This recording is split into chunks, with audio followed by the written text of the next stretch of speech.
Jaka Tarub dan Nawang Wulan. Pada zaman dahulu, di kaki Gunung Merapi, hiduplah seorang pemuda bernama Jaka Tarub. Ia tinggal bersama ibunya, seorang janda tua. Jaka Tarub dikenal sebagai pemuda gagah, rajin membantu ibunya, dan pandai berburu. Tapi satu hal yang membuat sang ibu cemas, Jaka belum juga menikah, meski banyak gadis desa yang menyukainya. Suatu hari, ketika mencari buruan ke dalam hutan yang lebat, Jaka Tarub melihat sesuatu yang luar biasa. Di tepi sebuah danau kecil yang tersembunyi di tengah hutan, ia melihat 7 bidadari turun dari langit dengan selendang sakti yang bisa membawa mereka kembali ke kayangan. Jaka terpesona oleh kecantikan mereka, terutama satu bidadari bernama Nawang Wulan yang tampak paling anggun.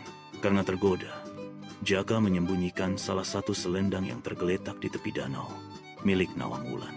Ketika para bidadari hendak bersiap kembali ke langit, namun Nawang Wulan tidak menemukan selendangnya. Ia menangis, panik, dan akhirnya ditinggal oleh saudari-saudarinya.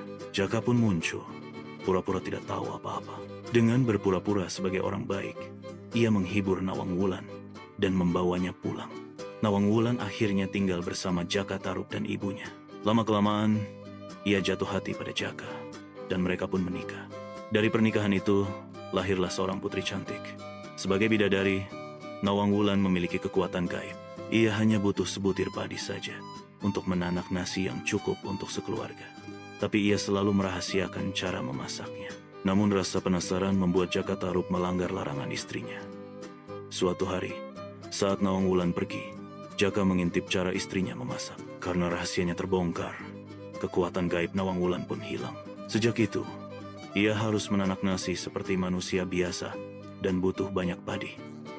Nawang Wulan sedih karena persediaan padi di lumbung cepat menipis. Suatu hari, saat membersihkan rumah, ia menemukan selendangnya yang dulu hilang. Ternyata disembunyikan Jaka Tarub di atas langit-langit. Mengetahui kebenaran, Nawang Wulan merasa kecewa dan patah hati. Tapi ia tidak marah karena hatinya masih penuh cinta. Dengan berat hati, ia mengenakan kembali selendangnya dan pamit pada Jaka Tarub. "Aku harus kembali ke tempat asalku," katanya sambil memeluk anaknya. Sebelum pergi, Nawang Wulan berpesan, "Rawatlah anak kita dengan baik. Jika engkau dan anakmu merindukanku, pandanglah bulan purnama. Aku akan selalu melihat kalian dari sana." Dengan air mata, Nawang Wulan terbang ke langit, meninggalkan Jaka Tarub dan anak mereka. Sejak saat itu, Jaka Tarub hidup dengan penyesalan, dan setiap bulan purnama, ia dan anaknya memandangi langit, berharap sang bidadari juga sedang melihat mereka dari atas sana.